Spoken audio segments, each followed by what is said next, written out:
GK दृष्टि में आपका स्वागत है। तो हम कवर कर रहे थे लुसेंट ज्योग्राफी। लुसेंट ज्योग्राफी में आज का टॉपिक है वायुमंडल में पाए जाने वाले महत्वपूर्ण गैस, और हमने नाइट्रोजन देख लिए थे।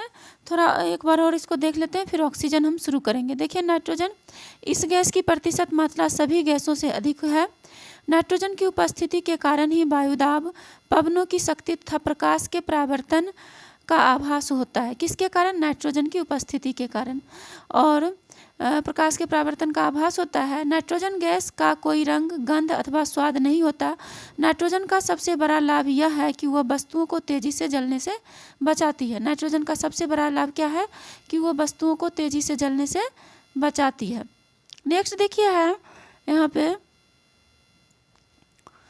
जलने से बचाती है। यदि वायुमंडल में नाइट्रोजन न होती तो आग पर नियंत्रण पाना क्या हो जाता? कठिन हो जाता।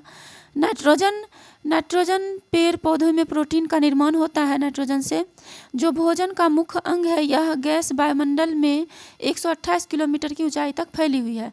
तो देखिए हम जो नाइट्रोजन कवर कर लिए, और अब हम ऑक्सीजन कवर कर लेते हैं। एक बार ये भी हम देख लेते हैं, थोड़ा सा रिवीजन हो जाएगा कि कौन गैस की कितना मात्रा वायुमंडल में पाया जाता है। तो देखिए ये जो है वायुमंडल में, ये नाइट्रोजन 78.8% पाया जाता है, ऑक्सीजन 20.95% पाया जाता है, यानी 21%, ऑर्गन 0.93% पाया जाता है, कार्बन डाइऑक्साइड 0.036% पाया जाता है, कार्बन डाइऑक्साइड 0.03% पाया जाता है, नियोन पाया जाता है 0.002, उसके बाद हीलियम पाया जाता है 0.005, मीथेन पाया जाता है 0.002%, क्रिप्टॉन पाया जाता है 0.0001%, उसके बाद हाइड्रोजन पाया जाता है वायुमंडल में 0.00005%, और जेनॉन पाया जाता है 0.00009%।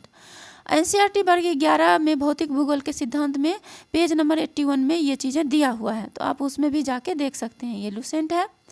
अब देखिए ऑक्सीजन जो है, ऑक्सीजन के बारे में हम थोड़ा देख लेते हैं। अब हम ऑक्सीजन देखेंगे, मेरा ऊपर रिवीजन हो गया। ऑक्सीजन या अन्य पदार्थों के साथ मिलकर जलने का कार्य करती है। ऑक्सीजन क्या करती है? अन्य पदार्थ के साथ मिलकर जलने का कार्य करती है। ऑक्सीजन के अभाव में हम ईंधन नहीं जला सकते, अतः यह ऊर्जा का मुख्य स्रोत है। यह गैस वायुमंडल में 64 किलोमीटर की ऊंचाई तक फैली हुई है, परंतु 16 किलोमीटर से ऊपर जाकर इसकी मात्रा बहुत कम हो जाती है। 120 किलोमीटर ऊंचाई पर ऑक्सीजन की मात्रा नगण्य हो जाती है, यानी कि 120 किलोमीटर की ऊंचाई पर ऑक्सीजन की मात्रा जो होती है काफ़ी कम हो जाती है। नेक्स्ट गैस जो है वो है, देखिए कार्बन डाइऑक्साइड। तो अब हम देखेंगे कार्बन डाइऑक्साइड के बारे में। कार्बन डाइऑक्साइड यह सबसे भारी गैस है, और इस कारण यह सबसे निचली परत में मिलती है। इसका अधिकांश विस्तार 32 किलोमीटर की ऊंचाई तक है। यह गैस सूर्य के से आने वाले विकिरण के लिए पारगम्य तथा पृथ्वी के से परावर्तित होने वाले विकिरण के लिए अपारगम्य है। अतः यह कांच घर या पौधा घर ग्रीन हाउस प्रभाव के लिए उत्तरदायी है। कौन ग्रीन हाउस प्रभाव के लिए उत्तरदायी है? Carbon dioxide. नेक्स्ट है कि वायुमंडल के निचली परत को गर्म रखती है। दूसरी गैसों का आयतन वायुमंडल में स्थिर है, जबकि पिछले कुछ दशकों में मुख्यतः जीवाश्म ईंधन को जलाए जाने के कारण कार्बन डाइऑक्साइड के आयतन में लगातार वृद्धि हो रही है। नेक्स्ट है भूपृष्ठ से परावर्तित अवरक्त किरण के अवशोषण द्वारा भू वायुमंडल के तापमान में वृद्धि की प्रक्रिया को ग्रीन हाउस प्रभाव कहते हैं। आगे है कि ओजोन के बारे में हम देख लेते हैं। यह गैस ऑक्सीजन का ही एक विशेष रूप है। यह वायुमंडल में अधिक ऊंचाइयों पर ही अति न्यून मात्रा में मिलती है। यह सूर्य से आने वाली तेज पराबैंगनी विकिरण अल्ट्रावायलेट रेडिएशन के कुछ अंश को अवशोषित कर लेती है। यह 10 से 50 किलोमीटर की ऊंचाई पर केंद्रित है।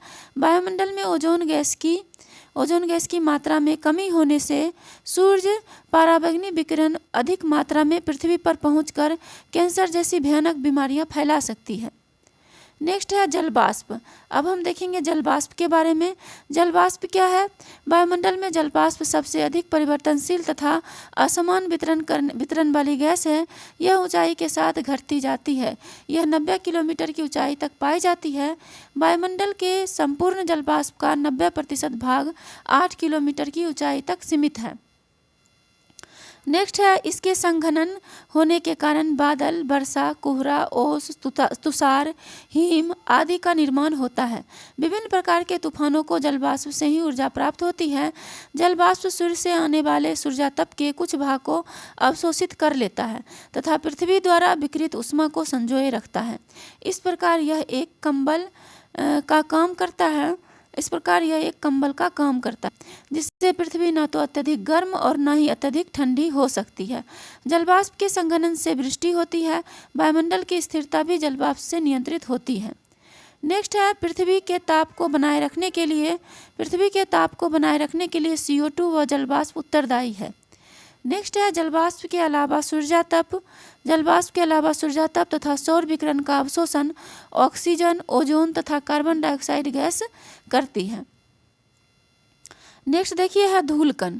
धूलकण प्राय वायुमंडल के निचले भाग में मौजूद होते हैं, फिर भी संवहनीय वायु प्रवाह इन्हें काफ़ी ऊंचाई तक ले जा सकता है। धूलकण के स्रोत हैं समुद्री नमक, महीन मिट्टी, धुएं की कालिमा, राख, पराग, धूल और उल्काओं के टूटे हुए कण।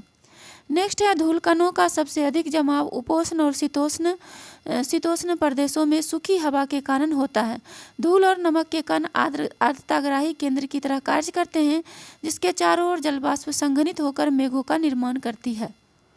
नेक्स्ट है आकाश का रंग नीला धूलकण के कारण ही दिखाई देता है। आगे है कि वायुमंडल की संरचना। आगे हम देखेंगे वायुमंडल की संरचना। तो नेक्स्ट वीडियो में हम वायुमंडल की संरचना को कवर करेंगे। आज के लिए इतना ही। जल्द ही मिलते हैं आप लोगों से नेक्स्ट वीडियो में। तब तक के लिए आप लोगों को थैंक यू सो मच।